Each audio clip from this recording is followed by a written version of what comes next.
Hello and welcome back to Blade Learner K12. So this is Ayushant and we are back again with some more set of questions for Class 12 Political Science, Chapter 6, United Nation and its organisation. So जैसा कि आप सभी लोगों को पता है कि हम लोग एक एमसीक्यू सीरीज को कंटिन्यू कर रहे हैं जिसमें अलग अलग सब्जेक्ट्स के एमसीक्यू आपके साथ डिस्कस किए जाते हैं और ये इस चैप्टर का 4th पार्ट है। इट मीन्स इस चैप्टर में हम लोगों ने अभी तक 60 एमसीक्यूज को डिस्कस कर लिया है और केवल 60 एमसीक्यूज ही नहीं थे बल्कि उसके साथ रिलेटेड बहुत सारे अलग अलग कॉन्सेप्ट्स को भी हम लोगों ने डिस्कस किया, सीखा, जाना।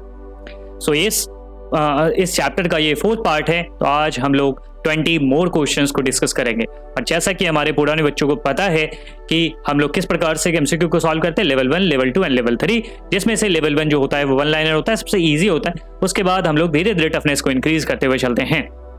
अलग अलग वैरायटी के क्वेश्चन सॉल्व किए जाते हैं। इसमें 1 लाइनर क्वेश्चन होते हैं, इसमें एसर्शन रीजन के क्वेश्चन होते हैं, साथ ही साथ इसमें जो कार्टून बेस्ड क्वेश्चन या कोई भी और भी टाइप के क्वेश्चन जो होते हैं जो हमारे एग्जाम के लिए इंपॉर्टेंट हो सकते हैं, उन सभी क्वेश्चंस को इनकॉर्पोरेट किया जाता है। तो चलिए आज के इस सेशन को स्टार्ट करते हैं और जो बच्चे हमारे साथ नए जुड़ रहे हैं उनको बता दूं कि आपको लाइव चैट में अगर आप वीडियो प्रीमियर होते देख रहे हो और साथ ही साथ कमेंट बॉक्स में आंसर देना है, और अगर आप इसको वीडियो अपलोड होने के बाद देख रहे हो तो आपके लिए जरूरी है कि आप कमेंट बॉक्स में उन आंसर्स को जरूर मेंशन करें।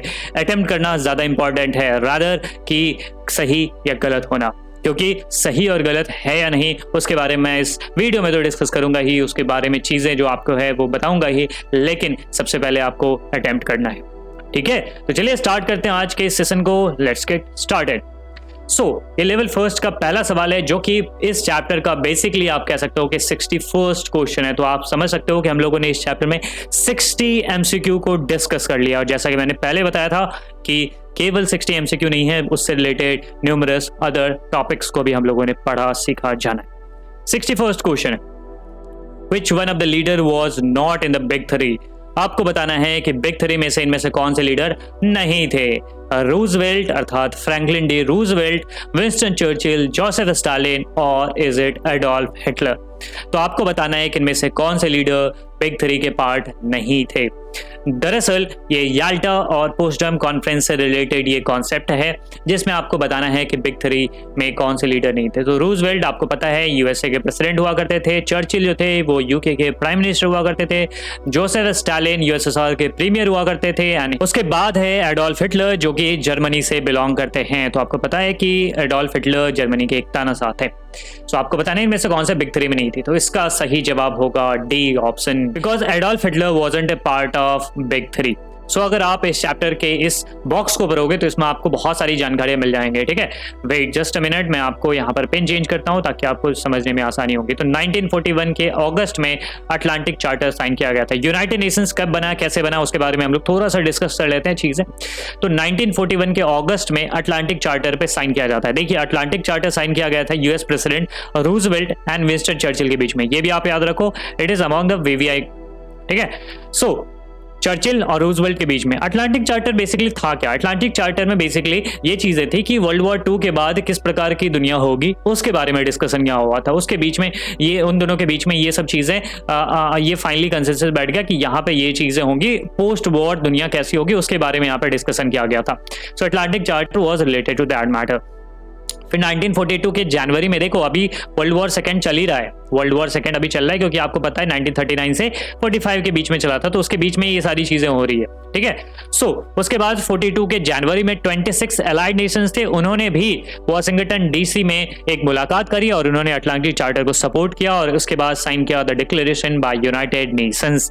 तो यहाँ पर आप समझ सकते हो कि जनवरी में 1942 में अटलांटिक चार्टर को सपोर्ट करने के लिए जितने भी एलाइड नेशंस थे उसमें से 26 एलाइड नेशंस आते हैं साथ में। तो आपको बता दूं, एलाइड नेशंस मतलब वैसे नेशन जो कि यही यूएस, ब्रिटेन और इवन की बहुत सारे और भी, जैसे यूएसएसआर हो गया, ठीक है, चाइना हो गया, फ्रांस हो गया, तो इन सब कंट्री का जो एक तरह से कोलैबोरेशन था उनके पार्ट थे। तो उन सब लोगों ने यहाँ पर एक अटलांटिक चार्टर को सपोर्ट किया और एक declaration by the United nation इसको साइन किया। उसके बाद 1943 के दिसंबर में तेहरान कॉन्फ्रेंस होता है, ईरान की राजधानी आप जानते हो तेहरान में है। तो वहाँ पे यूएसएसआर की जो एम्बेसी थी वहाँ पर बैठते हैं 3 पावर्स के head, US, Britain and Soviet union. तो यही आपसे पूछा जा रहा है, जिसमें यूएस की तरफ से थे फ्रैंकलिन डी रूजवेल्ट, ब्रिटेन की तरफ से थे विंस्टन चर्चिल और सोवियत यूनियन की तरफ से थे जोसेफ स्टालिन। तो यहाँ से आपके सामने क्वेश्चन आया है और बेसिकली याल्टा कॉन्फ्रेंस 1945 के फरवरी में होता है, वहां पर भी बिग थ्री, यहाँ पर जो बात है वही चीज है, रूजवेल्ट, चर्चिल एंड स्टालिन यहाँ पर डिसाइड करते हैं to organise a United Nations conference on the proposed world organisation. यहाँ पर डिसाइड होता है याल्टा कॉन्फ्रेंस में, हालांकि याल्टा कॉन्फ्रेंस और इसके बाद पोस्टडैम कॉन्फ्रेंस भी होता है अगस्त में। सो उससे याल्टा कॉन्फ्रेंस में डिसाइड हुआ था कि दुनिया किस प्रकार की होगी, तो वहीं पर डिसाइड किया गया कि एक कॉन्फ्रेंस करते हैं हम लोग, United Nation conference on the propose world organisation. मतलब वहीं पर एक तरह से विजन दिया गया कि हम लोग एक इंटरनेशनल ऑर्गेनाइजेशन बनाते हैं जो कि सेकेंड वर्ल्ड वॉर जैसे सिचुएशन को आगे दोबारा रिपीट होने से रोक सके। ठीक है, तो ये चीज करने के लिए फिर अप्रैल मई में जाकर यही तरह से आप कह सकते हो कि 2 महीने का लंबा एक कॉन्फ्रेंस चला, United Nations conference on the international organisation at San Francisco. ये चीज आप याद रखोगे। ठीक है, फरवरी में याल्टा कॉन्फ्रेंस होता है, वहां पर डिसाइड हुआ। उसके बाद अप्रैल मई में 2 महीने तक लंबा एक कॉन्फ्रेंस चला जो कि सैन फ्रांसिस्को में ऑर्गेनाइज किया गया था। और उसके बाद 26 जून को 1945 को यूएन चार्टर पर साइन किया जाता है। इनिशियली इसमें 50 नेशंस होते हैं, बाद में पोलैंड भी ऐड हो जाता है, तो आप कह सकते हो कि 51 ओरिजिनल फाउंडिंग मेंबर्स माने जाते हैं यूनाइटेड नेशंस के। और उसके बाद 24 अक्टूबर 1945 को फाइनली यूएन एग्जिस्टेंस में आ जाता है और 30 अक्टूबर को इंडिया ज्वाइन कर लेता है। तो ये सारी चीजें आपको पता होनी चाहिए। सो क्वेश्चन क्या था कि जो बिग थ्री है उनमें से कौन सा नाम नहीं है, तो ऑब्वियसली इसमें से एडोल्फ हिटलर नहीं है। चलिए अब हम लोग नेक्स्ट क्वेश्चन की ओर प्रोसीड करते हैं। 62nd नंबर क्वेश्चन है कि where is the headquarters of UNICEF. UNICEF का हेडक्वार्टर्स इनमें से कौन से जगह पे अवस्थित है? ऑप्शन है आपके सामने, पेरिस, जेनेवा, वियना और इज इट न्यूयॉर्क। ठीक है, सो यूनिसेफ का फुल फॉर्म आपको पता है, United Nations international children emergency fund. तो ये चीज है। तो इसका हेडक्वार्टर्स कहाँ अवस्थित है, तो इसके बारे में आपको बताना है। तो इसका हेडक्वार्टर्स कहाँ है? न्यूयॉर्क में। तो ये चीजें आपको पता होनी चाहिए। यूएन का भी हेडक्वार्टर्स कहाँ है? न्यूयॉर्क में। तो उस चीज के बारे में आप कंफ्यूज नहीं होगे। यूनिसेफ की जो स्थापना है वो 1946 में करी गई थी और इसी साल आपको यूनेस्को की भी स्थापना करी गई थी। यूनेस्को, हालांकि यूनेस्को का जो हेडक्वार्टर्स है वो है पेरिस में। मैं बार बार इन चीजों को रिपीट इसलिए कर रहा हूं क्योंकि इस चैप्टर में काफी सारे फैक्चुअल क्वेश्चंस आपके एग्जाम में आ सकते हैं, तो इस चैप्टर को आपको ध्यान से पढ़ना है और चीजों को याद रखना है। सो नेक्स्ट क्वेश्चन है 63rd नंबर क्वेश्चन। यहाँ पे आपसे पूछा जा रहा है कि which of the following organisation is responsible for international public health. तो अंतर्राष्ट्रीय सार्वजनिक स्वास्थ्य के लिए कौन सा संगठन जिम्मेवार है? आपके सामने एग्जाम्पल है यूनिसेफ, WHO, ILO और इज इट यूनेस्को। यूनिसेफ का फुल फॉर्म अभी मैंने बताया, United Nation International Children's Emergency Fund, World Health Organisation, International Labour Organisation और United Nation Education Scientific and Culture Organisation. नाम सही जाहिर है कि ये कौन सा ऑर्गेनाइजेशन, इसका सही जवाब होगा WHO, वर्ल्ड हेल्थ ऑर्गेनाइजेशन। इसके बारे में आपको ये चीजें पता होनी चाहिए। आपको बता दो WHO जो है ना वो एग्जिस्टेंस में कब आया था? 1948 में इसकी स्थापना करी गई थी। आप लोगों को कमेंट बॉक्स में जरूर बताना है WHO का हेडक्वार्टर्स कहाँ स्थित है, ये जल्दी से बता दीजिए आप लोग। और WHO इसलिए भी इंपॉर्टेंट हो जाता है बिकॉज कोविड-19 के सिचुएशन में ये ऑर्गेनाइजेशन काफी ज्यादा चर्चा में रही थी। इसके बारे में आपको बताना है कि WHO का हेडक्वार्टर्स कहाँ अवस्थित है। नेक्स्ट क्वेश्चन की ओर प्रोसीड करते हैं। 64th नंबर क्वेश्चन आपके सामने प्रेजेंट है। The UN was eventually founded in a UN conference on international organisation held at. मतलब संयुक्त राष्ट्र की स्थापना अंततः अंतर्राष्ट्रीय संगठन पर संयुक्त राष्ट्र के एक सम्मेलन में हुई थी। वो कहाँ वो ऑर्गेनाइजेशन ऑर्गेनाइज किया गया था? न्यूयॉर्क, वॉर्सो, याल्टा और इज इट सैन फ्रांसिस्को। अभी मैंने इस चीज के बारे में डिस्कस किया था। आई होप कि इसका जवाब आप लोग सभी दे रहे होंगे कमेंट बॉक्स में और लाइव चैट में भी। अभी कुछ देर पहले हम लोगों ने डिस्कस किया था कि वहां पर एक कॉन्फ्रेंस ऑर्गेनाइज होता है 2 महीनों के लिए। कॉन्फ्रेंस ऑर्गेनाइज होता है अप्रैल और मई 1945 में, और वो कहां पर वो चीजें हुई थी? तो सैन फ्रांसिस्को। तो इसका सही जवाब होगा ऑप्शन डी, सैन फ्रांसिस्को। और आप कहोगे कि सैन फ्रांसिस्को जो कि अमेरिका में अवस्थित है, तो वहीं पर फाइनली डिसाइड हुआ कि यूनाइटेड नेशंस बना दिया जाए। तो ये चीज आप याद रखो, सैन फ्रांसिस्को इसका सही जवाब होगा। नेक्स्ट क्वेश्चन की ओर प्रोसीड करते हैं। 65th नंबर क्वेश्चन आपके सामने है कि what is the term of the secretary general of the United nation. संयुक्त राष्ट्र के महासचिव का कार्यकाल क्या होता है? 2 years, 3 years, 5 years और इज इट 9 years? तो आपको बताना है कि सेक्रेटरी जनरल, जैसा कि मैंने बता रखा है अभी के समय में, एंटोनियो गुटरेस जो कि सेक्रेटरी जनरल हैं, उनका कार्यकाल या फिर किसी भी सेक्रेटरी जनरल का कार्यकाल कितना होता है? तो इसका सही जवाब है, आप सभी लोगों को पहले बताना है, इसका सही जवाब है 5 years। ठीक है, ये चीज आप याद रखोगे, ऑप्शन सी इसका सही जवाब होगा। जैसे फॉर एग्जांपल के लिए अभी जो एंटोनियो गुटरेस हैं जो कि पोर्चुगल से हैं, वो 2017 में बने थे और उनका जो कार्यकाल है वो 2022 में खत्म हो जाता है। लेकिन मैं आपको एक जानकारी बता दूं कि उनको एक एक्सटेंशन मिल चुका है, मतलब वो 2022 से लेकर 2027 तक के लिए भी रहेंगे। मतलब क्या हुआ कि अगले 5 साल के लिए दोबारा उनको चुन लिया गया है। ये चीज़ आप याद रखोगे। और आपको बता दूं सेक्रेटरी जनरल का चुनाव कैसे होता है। सेक्रेटरी जनरल का जो चुनाव होता है वो होता है यूएनएससी का रिकमेंडेशन के बाद। ये चीज़ें आती है यूएनजीए के पास और यूएनजीए में वोटिंग होती है, ठीक है। तो वो चीज़ आप याद रखोगे। तो 5 साल के लिए है, लेकिन जैसा मैंने बताया था ये रिन्यूएबल है, ठीक है, दोबारा भी वो चुने जा सकते हैं। तो ये चीज आप याद रखोगे। नेक्स्ट क्वेश्चन की ओर हम लोग प्रोसीड करते हैं। 66 नंबर क्वेश्चन आपके सामने है। Veto power in the UN were given to which of the following 5 countries. इसके बारे में मैंने कई बार आपको बता रखा है कि वीटो पावर इनमें से किन 5 देशों के पास है। आपके सामने एग्जाम्पल अवेलेबल है, तो आप ध्यान से पहले एग्जाम्पल को पढ़ो और आपको समझदारी के साथ आंसर देना है। चाइना, ब्रिटेन, फ्रांस, यूएसए और Japan. China, France, Britain, USA, Russia. China, France, Britain, USA, Germany. और is it China, France, Britain, USA और ब्राजील। तो आपको जवाब देना है कि इनमें से कौन से 5 देशों को वीटो राइट मिला हुआ है। सो आपको बता दो यूएनएससी में परमानेंट 5 कंट्रीज हैं जिनको वीटो राइट्स मिले हैं और वो 5 कंट्री के नाम है ऑप्शन बी में अवेलेबल हैं। चाइना, फ्रांस, ब्रिटेन, यूएसए और रशिया। हालांकि रशिया से पहले ये स्थान पे यूएसएसआर हुआ करता था, बट यूएसएसआर के डिसइंटीग्रेशन के बाद अब इस पोस्ट पे रशिया बैठता है। तो वो चीज आप याद रखोगे। और हाँ, एक चीज और बता दूं, एक G4 कंट्रीज भी है। G4 कंट्रीज के बारे में आप थोड़ा सा जान लो, ठीक है। G4 कंट्री कौन से हैं, ठीक है। ये हैं India, Brazil, Japan and Germany. ये 4 कंट्री हैं जो कि चाहते हैं कि हमें यूएन में, यूएनएससी में परमानेंट मेंबर का दर्जा मिल जाए। तो ये 4 कंट्री ने अपना एक तरह से कह सकते हो कि एक इनफॉर्मल सा एक कोलैबोरेशन कर रखा है, या इनफॉर्मल सा एक तरह से कह सकते हो कि फोरम गठित कर रखा है। और ये लोग एक दूसरे के परमानेंट सीट के लिए अपनी दावेदारी, मतलब एक दूसरे को सपोर्ट करते हैं कि उनको भी परमानेंट सीट मिलना चाहिए। तो मतलब एक तरह से आप कह सकते हो कि ये बड़े कंटेंडर है जो चाहते हैं कि हमें भी परमानेंट मेंबर का दर्जा मिलना चाहिए। और ऐसे आप देख भी सकते हो कि ये सब देख रहे हो, ये सब बड़े बड़े कंट्रीज हैं जिनको परमानेंट मेंबरशिप मिलनी चाहिए। अगर आप एक लिहाज से देखोगे तो इन कंट्रीज को मिलना चाहिए। ब्राजील को तो भाई सबसे पहले मिलना चाहिए, साउथ अमेरिका का कंट्री है। साउथ अमेरिका से एक भी कंट्री का रिप्रेजेंटेशन नहीं है उस कॉन्टिनेंट की अगर बात करें, ठीक है। तो ये चीज़ है। जापान, जर्मनी इतने आगे हैं, इतने प्रॉस्परस हैं, वहाँ पे सब कुछ सही चल रहा है, डेमोक्रेटिक इंस्टीट्यूशन वहाँ पे सही चल रहे हैं। इंडिया भी काफ़ी एक बड़ा तबका है, बड़ा पॉपुलेशन है, उसको रिप्रेजेंट करता है, बट ये चीज़ है, इनको नहीं मिला है। तो इन लोगों ने अपना एक सॉर्ट ऑफ इनफॉर्मल लाइंस बना रखा है कि हमें भी चाहिए। तो ये आप नोट कर लोगे। G4 कंट्रीज में कौन कौन आते हैं, तो India, Brazil, Japan, Germany. Next question आपके सामने प्रेजेंट है।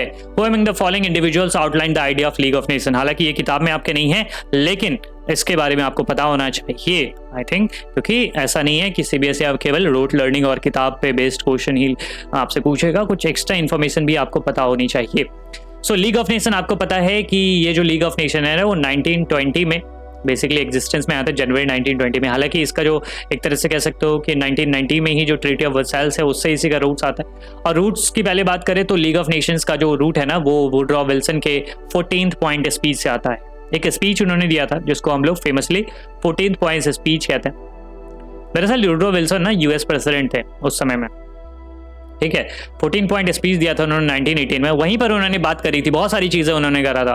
वुडरॉ विल्सन ने उस स्पीच में बहुत सारे पॉइंट्स को उन्होंने हाईलाइट किया था, जिसमें उन्होंने कहा था कि एक इंटरनेशनल ऑर्गेनाइजेशन होनी चाहिए जो कि वर्ल्ड वॉर को रोक सके, क्योंकि ये समय कौन सा है, वर्ल्ड वॉर के खत्म होने का, 1914 से 18 के बीच में वर्ल्ड वॉर चला था। तो उन्होंने एक स्पीच दिया था कि भाई ऐसा सिचुएशन दोबारा ना आए।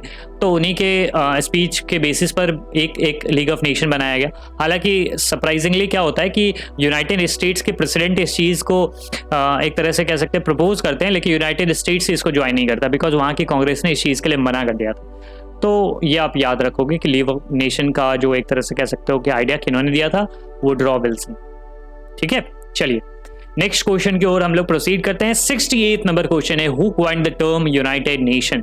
मतलब यूनाइटेड नेशन जो वर्ड है ये किन्होंने कॉइन किया था, किन्होंने दिया था, ठीक है। Richard Nixon, Calvin Coolidge, Woodrow Wilson, Franklin D Roosevelt, ये चारों ही यूएस प्रेसिडेंट रह चुके हैं। तो आपको बताना है यूनाइटेड नेशंस का नाम किन्होंने गढ़ा। तो इसका सही जवाब आई थिंक आप लोगों ने किताबों में नहीं पढ़ा होगा, लेकिन मैं आपको बता सकता हूँ कि इसका जो सही जवाब होगा वो होगा फ्रैंकलिन डी रूजवेल्ट।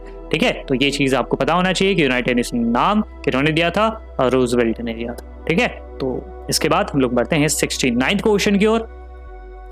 यहाँ पर आपसे पूछा जा रहा है कि IMF and World Bank have its headquarters in. ये काफी आसान सवाल है, अगर आपने इसको ठीक ढंग से पढ़ रखा है तो आप इसका जवाब दे दोगे। IMF एंड वर्ल्ड बैंक की अगर बात करो तो ये ब्रेटन वुड कॉन्फ्रेंस का ही नतीजा है कि ये दोनों इंस्टीट्यूशन एग्जिस्टेंस में आए। ब्रेटन वुड कॉन्फ्रेंस कब हुआ था तो उसके बारे में मैंने कई बार बताया है, जुलाई 1944 में। ठीक है, कहाँ पर हुआ था? Bretton Woods. ब्रेटन वुड्स दरअसल अमेरिका में एक स्टेट है, न्यू हैम्पशायर, वहां पर एक जगह है ब्रेटन वुड्स, वहीं पर कॉन्फ्रेंस हुआ था और वहीं पर ये दो ऑर्गेनाइजेशन उसके बाद बनते हैं। तो इसका हेडक्वार्टर्स कहाँ है IMF एंड वर्ल्ड बैंक का? पेरिस, न्यूयॉर्क, वाशिंगटन DC और इज इट सैन फ्रांसिस्को। ठीक है, तो आपको बताना है क्योंकि IMF और वर्ल्ड बैंक का हेडक्वार्टर्स ना बहुत पास में ही है, एक ही शहर में अवस्थित है। ठीक है, और बहुत पास में ही। ठीक है, ऐसा भी पास है कि मतलब आप रोड क्रॉस करोगे तो दूसरे का हेडक्वार्टर आ जाएगा, तो इतना पास है ये चीज। ठीक, तो इसका सही जवाब होगा वाशिंगटन DC। अमेरिका की कैपिटल है, आप लोगों को पता होगी कि अमेरिका का कैपिटल कहाँ है, वाशिंगटन DC में। तो वहीं पर IMF और वर्ल्ड बैंक का भी हेडक्वार्टर्स है। ठीक है, चलिए नेक्स्ट क्वेश्चन जो कि लेवल फर्स्ट का सबसे आखिरी सवाल है। 70th क्वेश्चन पे हम लोग पहुंच चुके हैं। Who is the current chief of IMF? ये भी चीज आपको पता होना चाहिए, IMF के करंट चीफ कौन है? Kristalina Georgieva, Rodrigo रेटो, Christine Lagarde और नगोजी ओकोंजो। ठीक है, तो इस चीज के बारे में आपको बताना है कि IMF के करंट चीफ कौन है। IMF के बारे में मैंने आपको बताया, इसका नाम है इंटरनेशनल मॉनेटरी फंड। दरअसल दुनिया में जो बैलेंस ऑफ पेमेंट क्राइसिस होता है ना, जिस देश के बीच में, जिस देश मान लो A नाम का कंट्री है, अब उसको इंपोर्ट और एक्सपोर्ट में एक तरह से कह सकते हो कि उसका जो बैलेंस ऑफ पेमेंट क्राइसिस हो गया, उसका इंपोर्ट ज्यादा हो गया और एक्सपोर्ट कम हो गया। तो इस कारण से क्या होगा, उसके पास फॉरेन एक्सचेंज कम हो जाएंगे, तो इस तरह से वहां पे बैलेंस ऑफ पेमेंट क्राइसिस आ जाएगा। तो उस स्थिति में IMF मदद करता है। तो उसके चीफ कौन है? तो आपको बता दूं कि जो वर्ल्ड बैंक होता है ना, उसके चीफ हमेशा US से आते हैं और IMF के जो चीफ है ना, वो हमेशा EU से आए हैं। ठीक है, ऐसा कोई नियम नहीं है, बट कन्वेंशन ऐसा रहा है, मतलब ऐसी परिपाटी चली आ रही है कि वर्ल्ड बैंक के जो हेड हैं, वर्ल्ड बैंक के हेड के बारे में भी आपको बता देता हूँ। उनका नाम है डेविड मालपास। ठीक है, तो वर्ल्ड बैंक के जो हेड है वो अमेरिका से आते हैं और IMF के हेड जो हेड है वो यूरोपियन यूनियन से आते हैं, मतलब यूरोपियन कंट्री की तरफ से ही वो आते हैं। ठीक है, तो अभी के समय पे IMF के हेड कौन है? तो इसका सही जवाब है ऑप्शन A, क्रिस्टलिना जॉर्जिवा। इससे पहले थी क्रिस्टीन लगार्ड। ठीक है, ये उससे पहले थी, जॉर्जिवा से पहले, और ये है इसका सही जवाब। और वैसे आपको एक चीज और बता दूं कि नगोजी ओकोंजो जो है, ओकोंजो होगा यहाँ पर, होगा नगोजी ओकोंजो है जो है ना, वो WTO की चीफ बनी है, अभी WTO की हेड बनी है। और ये पहली बार हुआ है कि WTO की कोई फीमेल चीफ बनी है, फीमेल चीफ बनी है। और ये पहली बार हुआ है कि WTO की कोई, एक तरह से कह सकते हो कि अफ्रीकन चीफ बना है या चीफ बनी। ठीक है, जो भी आप कहना चाहो, कि अफ्रीका से कभी कोई चीफ नहीं बना था WTO का। ये पहली बार हुआ है कि नगोजी ओकोंजो नाम की व्यक्ति जो है वो बनी है। और इस तरह से दो चीज पहली बार हुआ है कि female cheap and African chief. तो ये चीज आप याद रखोगे। ठीक है, IMF के बारे में एक और बात आपको बता दो कि IMF में एक तो ठीक है चीफ वाला पोस्ट है, वो तो ठीक है, उसके बाद एक और पोस्ट होता है जो कि काफी एक मेन पोस्ट होता है, जिसका नाम होता है चीफ इकोनॉमिस्ट का। ठीक है, ये पोस्ट भी काफी इंपॉर्टेंट होता है IMF में। तो IMF में चीफ इकोनॉमिस्ट के पोस्ट पे ना 2 भारतीय बैठे, ये काफी सम्मानित पोस्ट है, तो इस पे 2 भारतीय बैठे। एक जिनका नाम आप लोग सुने होंगे, रघुराम राजन, जो कि कुछ वर्षों पहले हमारे देश के RBI के गवर्नर हुआ करते थे, रघुराम राजन। ठीक है, तो ये पहले इंडियन थे जो कि इस पोस्ट पे बैठे थे, IMF के चीफ इकोनॉमिस्ट के पोस्ट पे। और दूसरे जो व्यक्ति हैं जो कि अभी के समय में है, तो आपको बता दूं कि अभी के समय में जो IMF की चीफ हैं वो हैं इंडियन ही, और उनका नाम है गीता गोपीनाथ, जो कि अभी के समय में IMF की चीफ इकोनॉमिस्ट है। तो उसके बारे में भी आपको पता होना चाहिए, कभी आप पढ़िएगा गीता गोपीनाथ के बारे में। ठीक है, कभी गूगल करिएगा, चीज़ों को जानने की कोशिश करिएगा कि किस तरीके से वो इस पोजीशन पे पहुंची है। काफ़ी यंग एज की लेडी है, बट ये इंडिया के लिए काफ़ी प्राउड की बात है। तो ये चीज़ आप याद रखोगे, Gita Gopinath is currently the chief economist of the IMF। ये चीज़, और पहली बार हुआ है कि IMF में कोई महिला चीफ इकोनॉमिस्ट बनी है, तो ये चीज़ आपको पता होनी चाहिए। नेक्स्ट क्वेश्चन आपके सामने है। नेक्स्ट क्वेश्चन पूछा जा रहा है कि ये किस संस्था का लोगो है, ठीक है। This logo belongs to which organisation. मैंने आपको लास्ट लेक्चर में भी कहा था कि आप सारे लोगों को ध्यान से समझो और उसको याद कर लो कि ये लोगो इस संस्था से उससे लिंक्ड है। WTO, वर्ल्ड बैंक, IMF और इंटरनेशनल एटॉमिक एनर्जी एजेंसी। तो आपको बताना है कि ये किस संस्था से रिलेटेड है, ठीक है।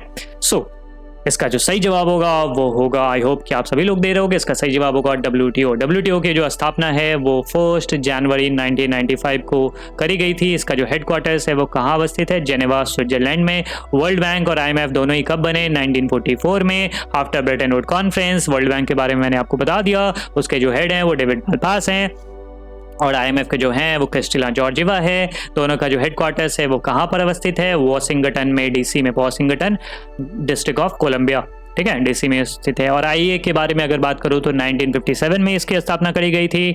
और इसके बारे में और अगर बात करें तो ये ऑस्ट्रिया की राजधानी वियना में है इसका हेडक्वार्टर्स। और दरअसल IA की जो स्थापना है वो ड्वाइट एइज़नहावर जो US प्रेसिडेंट थे उनके विजन के द्वारा, उनका विजन था एटम्स फॉर पीस करके, ठीक है, उस प्रपोजल के ऊपर इस संगठन का गठन किया गया है। तो ये चीज आप याद रखोगे, मैंने काफी जानकारी आपको दे दिया, ठीक है। चलिए अब हम लोग 72nd नंबर क्वेश्चन पे पहुंच चुके हैं। Which of the following leaders signed the Atlantic Charter in August 1941? अभी हम लोगों ने कुछ देर पहले इसके बारे में डिस्कस किया था कि अटलांटिक चार्टर पे इनमें से किन लीडर ने साइन किया था।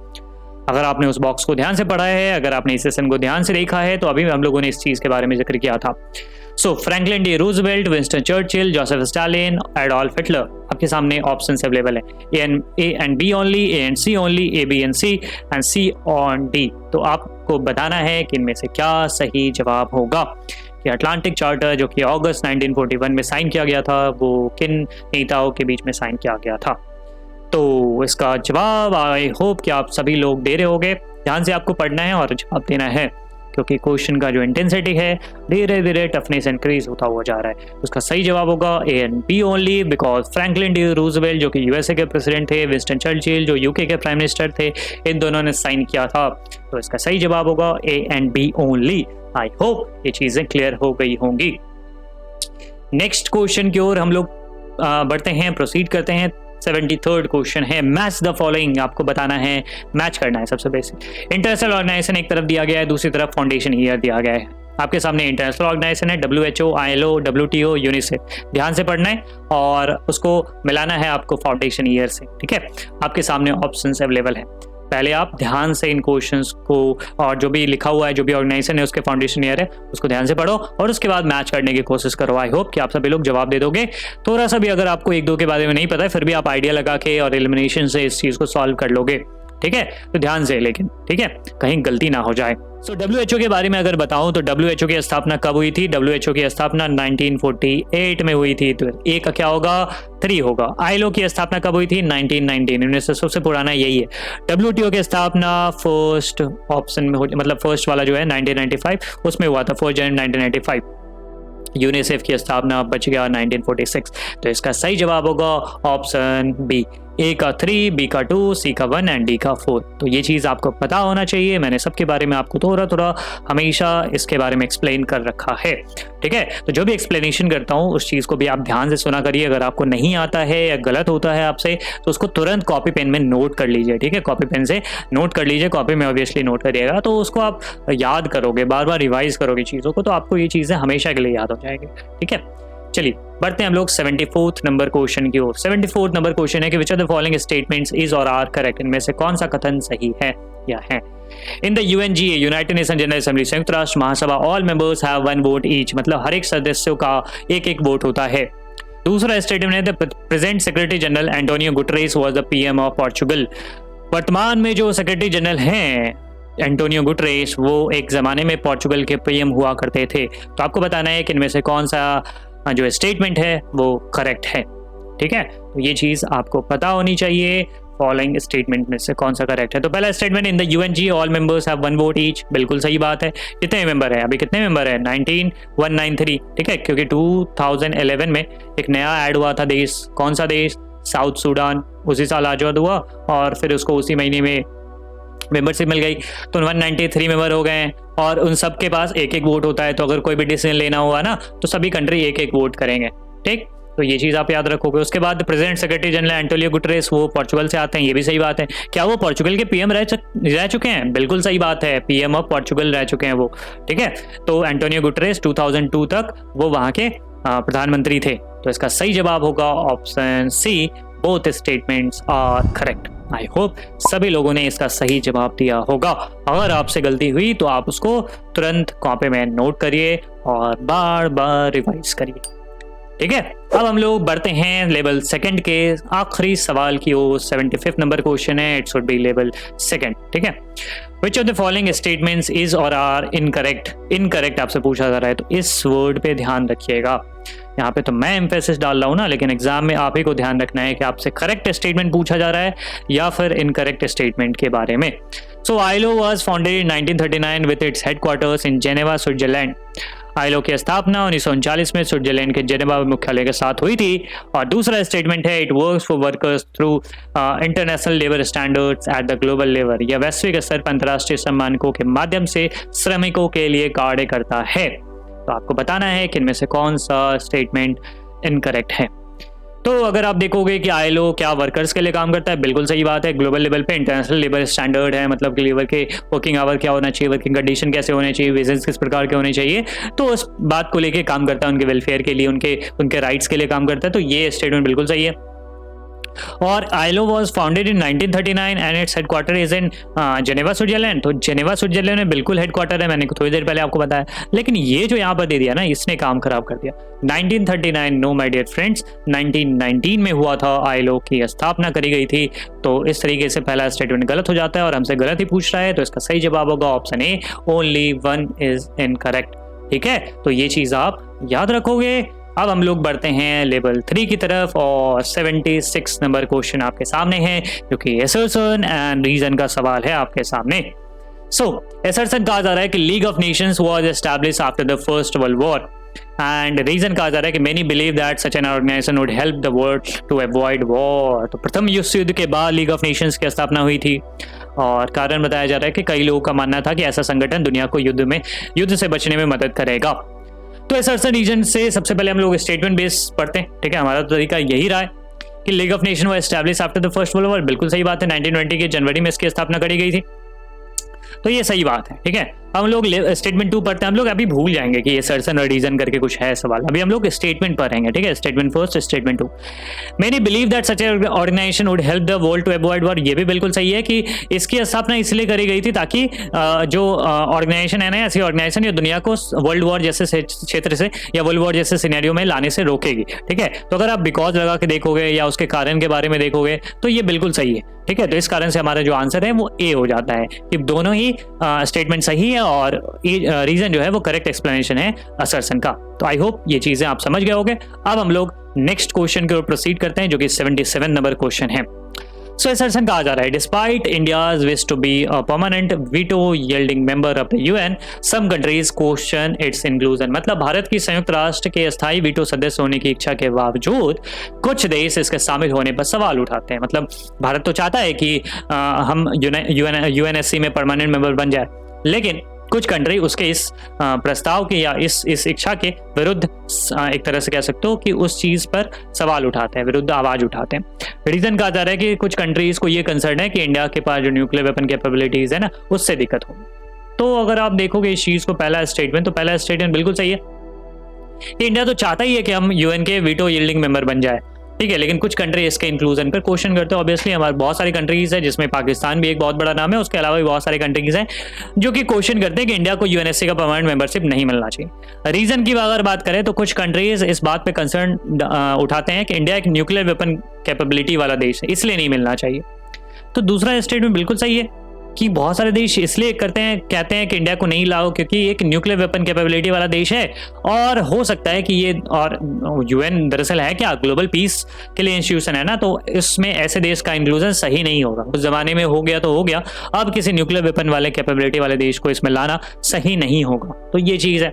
तो रीजन भी बिल्कुल सही है, मतलब स्टेटमेंट 2 बिल्कुल सही है। अगर आप बिकॉज लगा के देखोगे तो ये भी आपको सही लगेगा, क्योंकि बहुत सारे देश इसलिए इंक्लूजन के ऊपर क्वेश्चन करते हैं क्योंकि वो आवाज उठाते हैं कि भाई अब इंडिया के पास न्यूक्लियर वेपन की कैपेबिलिटीज है। हालांकि और भी कंसर्न है, लाइक इंडिया का ना जो हॉस्टाइल रिलेशन है पाकिस्तान के साथ, तो वो दिक्कत आएगा। ठीक है, बहुत सारी कंट्री कहते हैं कि पाकिस्तान के साथ इसके बड़े कटु संबंध है, तो यूएनएससी का परमानेंट मेंबर बन गया तो बस उसी को दबाने में, उसी को बुली करने में अपने इस पावर का यूज करेगा इंडिया। तो ये चीज है, लेकिन ये भी स्टेटमेंट बिल्कुल सही है। तो इसका सही आंसर बनता है ऑप्शन ए, असर्शन और रीजन दोनों ही करेक्ट है, और रीजन करेक्ट एक्सप्लेनेशन है असर्शन का। आई होप ये चीजें आपको क्लियर हो गई होगी। अब हम लोग बढ़ते हैं 78 नंबर क्वेश्चन की ओर। और आपको आगे बढ़ने से पहले बता दूं, अगर आपको इन MCQs के PDF चाहिए तो आप हमारे टेलीग्राम ग्रुप को ज्वाइन कर सकते हो। डिस्क्रिप्शन में उसका लिंक दिया गया है। टेलीग्राम ग्रुप के ज्वाइन होने से या उस पर ज्वाइन होने से आपको बहुत सारे फायदे मिलेंगे। लाइक वहाँ पे डाउट्स आप पूछ सकते हो अपने पीयर्स से, और अगर उनसे नहीं हो रहा है तो फिर हम लोग उसमें आते हैं और फिर आपको जवाब देते हैं। अगर आपको कोई भी तरह की परेशानी या दिक्कत या टॉपिक में प्रॉब्लम हो रही है तो आप वहाँ पर राइज कर सकते हैं। प्रॉम्प्टली उस पर एक्शन लिया जाता है, उनको सॉल्व करने में आपकी मदद करी जाती है। साथ ही साथ एक ड्राइव का लिंक भी दे दिया गया है, तो आप वहां से भी डाउनलोड कर सकते हो, डिस्क्रिप्शन में दिया गया है। ठीक है, तो आगे बढ़ते हैं हम लोग। 78 नंबर क्वेश्चन है, US power can be easily checked by the UN, मतलब अमेरिकी शक्ति को संयुक्त राष्ट्र द्वारा आसानी से संतुलित किया जा सकता है। इस प्रकार संयुक्त राष्ट्र अमेरिका के लिए एक महान संतुलन है। The UN is a great balance to the US. इस तरह से आप कह सकते हो कि यूएन एक ग्रेट बैलेंस है यूएस का। रीजन कहा जा रहा है the UN can serve to bring the US and the rest of the world into discussion over various issues. तो ध्यान से पढ़िए आप लोग इस स्टेटमेंट को और उसके बाद जवाब दीजिए। ठीक है, आराम से सोच के। पहला स्टेटमेंट देखते हैं कि US power can be easily checked by the UN. No sir ma'am, US अपने आप में इतना बड़ा पावर है ना कि वो यूएन की बात सुनेगा ऐसा जरूरी नहीं, क्योंकि आपने यूएस हेजेमनी वाला चैप्टर पढ़ा था ना, तो उसमें कई बार ऐसा हुआ है कि यूनाइटेड स्टेट्स अपने बेनिफिट के लिए काम करता है और यूएन की भी नहीं सुनता है। लाइक अगर आपको बताऊं कि इराक इन्वेजन ऑफ 2003 वाला यूएन ने बार बार मना किया, यूएन ने इसके परमिशन नहीं दी, लेकिन यूएस तो गया ना वॉर में, तो यूएन की सुनेगा ऐसा जरूरी नहीं है। उस पर चेक लगा दिया यूएन ने, ऐसा सही बात नहीं है। So UN is a great balance to the US, ऐसा भी कहना सही नहीं होगा, तो असर्शन आपका गलत हो जाता है। रीजन देखते हैं, रीजन कहाँ है, रीजन कहाँ क्या कहा जा रहा है। हालांकि असर्शन गलत हुआ वैसे ही आंसर आपका सी हो जाता है, बट हम लोग रीजन पढ़ते हैं कि यूएन एक फोरम के तौर पर प्रोवाइड करता है ताकि यूएस और दुनिया के अलग अलग देशों को एक जगह पे लाया जा सके और सभी देश डिस्कशन कर सके अलग इशू। मतलब यूएस के पावर को तो चेक नहीं कर पाता है यूएन, बट एक डिस्कशन का एक फोरम दे देता है कि वहां पर बैठे और यूएस के जो भी डिसीजन है उसके ऊपर डिस्कशन एंड डिबेट किया जा सके। तो ये रीजन बिल्कुल सही है, बट जो असर्शन है वही आपका गलत है। तो इस तरीके से आप जो आपका आंसर है वो बन जाता है ऑप्शन सी। आई होप ये चीजें क्लियर हो गई होगी। अगले क्वेश्चन की ओर हम लोग बढ़ते हैं। 79th क्वेश्चन आपके सामने है। अगेन असर्शन रीजन का सवाल है कि WHO is a principal organ of the UN. Reason बताया जा रहा है कि it was established in 1948 with the responsibility for international public health. तो आपको बताना है कि क्या ऑप्शन, कौन सा ऑप्शन सही होगा। तो पढ़ते हैं हम लोग। It was establish in 1948। WHO की बात है कि इसकी स्थापना 1948 में करी गई थी, बिल्कुल सही बात है।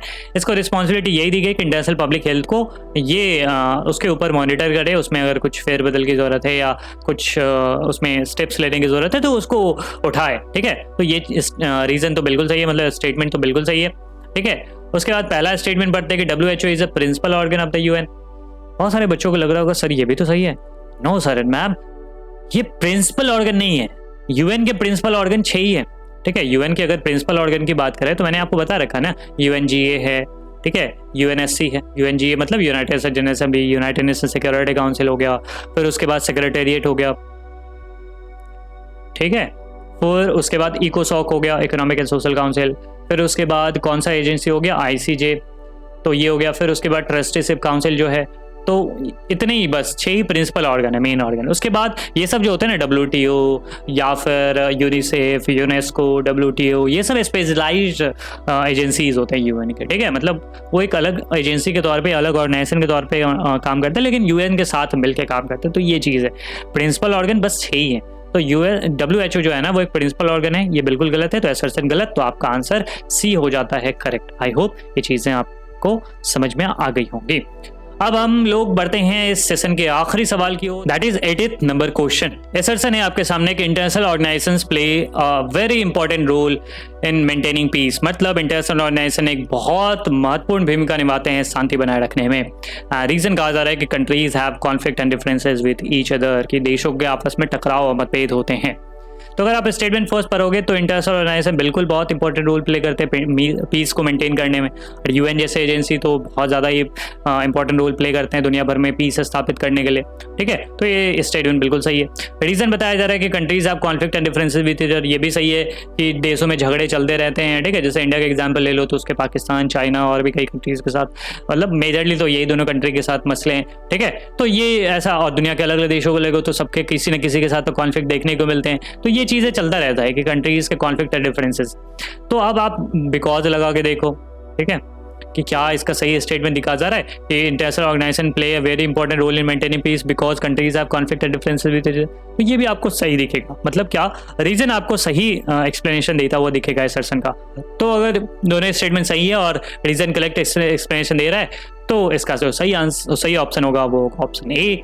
Assertion and reason both are correct and the reason is the correct explanation of the assertion. So I hope कि आप सभी लोगों ने इन क्वेश्चंस को अटेम्प्ट किया होगा। अगर आपने नहीं किया, अगर आप इसको प्रीमियर होते समय नहीं देख पाए, आप इसको रिकॉर्डेड तौर पे देख रहे हो, तो आप ज़रूर कमेंट बॉक्स में इन क्वेश्चंस का आंसर ज़रूर दें। ठीक है, तो आपको फिर से बता दूं कि अगर आपको NMCQ के PDFs को डाउनलोड करना है तो आप टेलीग्राम ग्रुप को ज्वाइन कर सकते हो। हालांकि डिस्क्रिप्शन में लिंक दिया गया, वहां से डाउनलोड कर सकते हो, लेकिन टेलीग्राम ग्रुप को ज्वाइन करना ज़्यादा बेनिफिट वाला बड़ा होगा, क्योंकि आप वहाँ पर और भी चीज़ें, डिस्कशन, डिबेट एंड क्वेश्चंस को पूछ सकते हो। ठीक है, फिर भी अगर आपको कोई क्वेरी हो तो आप Telegram, Instagram and doubt form दिया गया, वहाँ पर हमारे साथ जुड़ सकते हो। और साथ ही साथ आपको बता दूं कि अगर आप इस कंटेंट को पसंद करते हो और आप समझते हो कि दूसरों के साथ भी शेयर करना चाहिए, तो आप ज़रूर इस कंटेंट को, इस चैनल को ज़रूर शेयर करें अपने दोस्तों के साथ। ठीक है, तो चलिए, थैंक यू सो मच। मिलते हैं अगले सेशन में, तब तक ना बहुत ख्याल रखिए। Stay learning, stay curious. Thank you so much.